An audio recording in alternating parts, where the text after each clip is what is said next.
اعوذ باللہ من الشیطان الرجیم، بسم اللہ الرحمن الرحیم، الحمدللہ والصلاة والسلام علی رسول اللہ وعلی آلہ وصحبہ اجمعین۔ رب اشرح لی صدری ویسر لی امری واحلل عقدۃ من لسانی یفقہوا قولی، ربنا زدنا علما، اللہم فقہنا فی الدین، اشہد ان لا الہ الا اللہ واشہد ان محمدا عبدہ ورسولہ۔ سیرت النبی صلی اللہ علیہ وسلم کے سلسلے کو آگے بڑھاتے ہوئے آج ہم بات کریں گے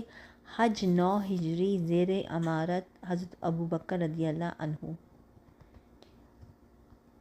اسی سال یعنی جس سال غزوہ تبوک ہوئی، اسی سال ذی القعدہ یا ذی الحجہ 9 ہجری میں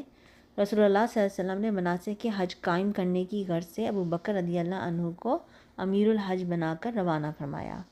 اس کے بعد سورہ برات کا ابتدائی حصہ نازل ہوا، جس میں مشرکین سے کیے گئے عہد و پیمان کو برابری کی بنیاد پر ختم کرنے کا حکم دیا گیا تھا۔ اس حکم کے آ جانے کے بعد رسول اللہ صلی اللہ علیہ وسلم نے حضرت علی بن ابی طالب رضی اللہ عنہ کو روانہ فرمایا تاکہ وہ آپ صلی اللہ علیہ وسلم کی جانب سے اس کا اعلان کرتے۔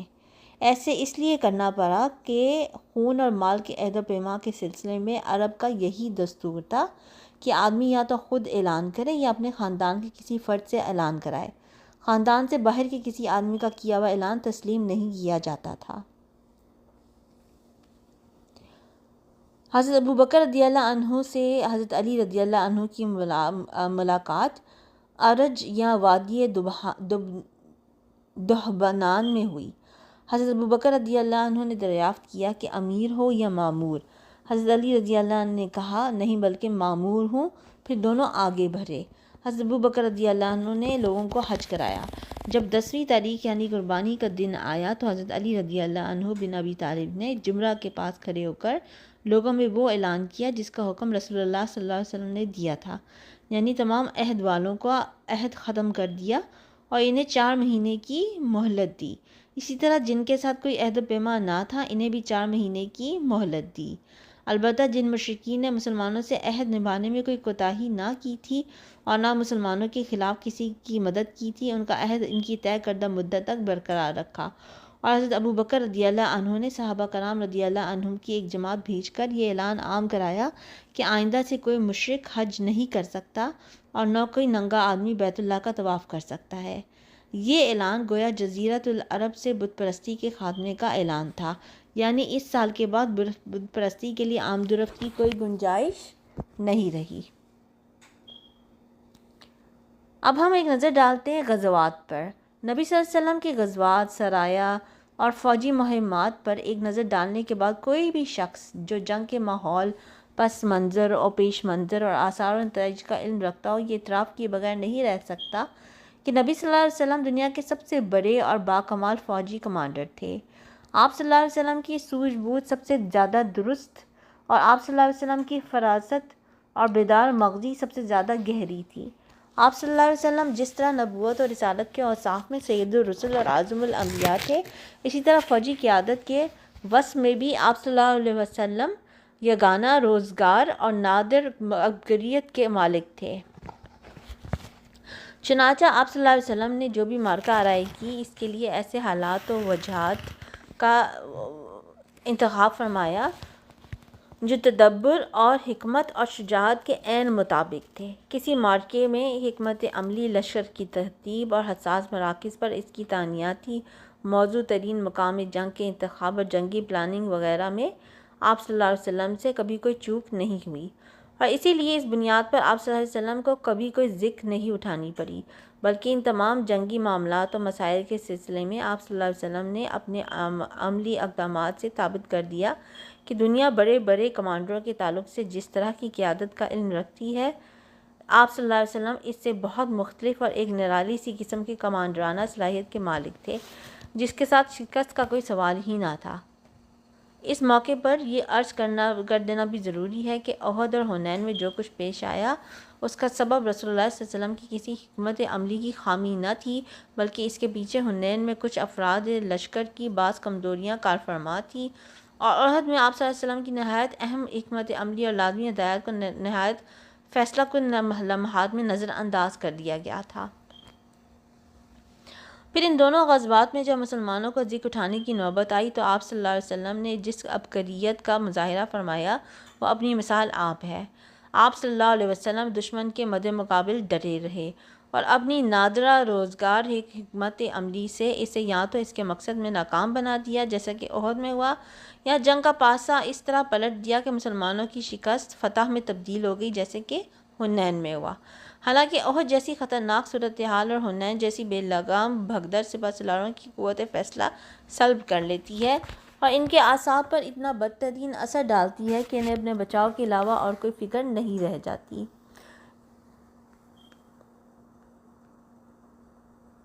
آپ صلی اللہ علیہ وسلم نے ان غزوات کے ذریعے امن و امان قائم کیا،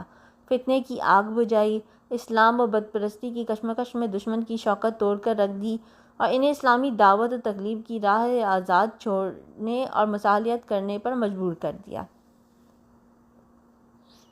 یعنی ان کو اسلامی دعوت و تبلیغ کے راستے میں سے ہٹا دیا۔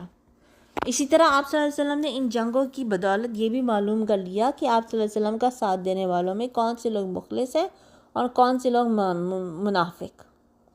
پھر آپ صلی اللہ علیہ وسلم نے محاذ ذرائع کے عملی نمونوں کے ذریعے مسلمان کمانڈروں کی ایک زبردست جماعت بھی تیار کر دی، جنہوں نے آپ صلی اللہ علیہ وسلم کے بعد عراق اور شام کے میدان میں فارس اور روم سے ٹکر لی اور جنگی پلاننگ اور تکنیک میں ان کے بڑے بڑے کمانڈروں کو مات دے کر انہیں ان کے مکانات و سرزمین سے، اموال و باغات سے، چشموں اور کھیتوں سے، آرامدہ اور باعزت مقام سے اور مزیدار نعمتوں سے نکال باہر کیا۔ اسی طرح رسول اللہ صلی اللہ علیہ وسلم نے ان غزوات کی بدولت مسلمانوں کے لیے رہائش، کھیتی، پیشے اور کام کا انتظام فرمایا، محتاج پناہ گزینوں کے مسائل حل فرمائے، ہتھیار، گھوڑے، ساز و سامان اور اخراجات جنگ مہیا کیا، اور یہ سب کچھ اللہ کے بندوں پر ذرا برابر ظلم و زیادتی اور جور و جفا کیے بغیر حاصل کیا۔ آپ صلی اللہ علیہ وسلم نے ان اسباب و وجوہ اور اغراض و مقاصد کو بھی تبدیل کر ڈالا جن کے لیے دور جاہلیت میں جنگ کے شعلے بھڑکا کرتے تھے، یعنی دور جاہلیت میں جنگ نام تھی لوٹ مار اور قتل و غارت گری کا، ظلم اور زیادتی اور انتقام و تشدد کا، کمزوروں کو کچلنے، آبادیاں ویران کرنے اور مارتے ڈھانے کا، عورتوں کی بے حرمتی کرنے اور بوڑھوں، بچوں اور بچیوں کے ساتھ سنگ دلی سے پیش آنے کا، کھیتی باڑی اور جانوروں کو ہلاک کرنے اور زمین میں تباہی فساد مچانے کا۔ مگر اسلام نے اس جنگ کی روح تبدیل کر کے اسے ایک مقدس جہاد میں بدل دیا، جسے نہایت موزوں اور معقول اسباب کے تحت شروع کیا جاتا ہے اور اس کے ذریعے ایسے شریفانہ مقاصد اور بلند پایہ اغراض حاصل کیے جاتے ہیں جنہیں ہر زمانے اور ہر ملک میں انسانی معاشرے کے لیے باعث اعزاز تسلیم کیا گیا، کیونکہ اب جنگ کا کیا مفہوم یہ ہو گیا تھا کہ انسان کو قہر و ظلم کے نظام سے نکال کر عدل و انصاف کے نظام میں لانے کی مسلسل جدوجہد کی جائے، یعنی کہ ایسے نظام کو جس میں طاقتور کمزور کا کھا رہا ہو، الٹ کر ایک ایسا نظام قائم کیا جائے جس میں طاقتور کمزور ہو جائے جب تک کہ اس سے کمزور کا حق نہ لے لیا جائے۔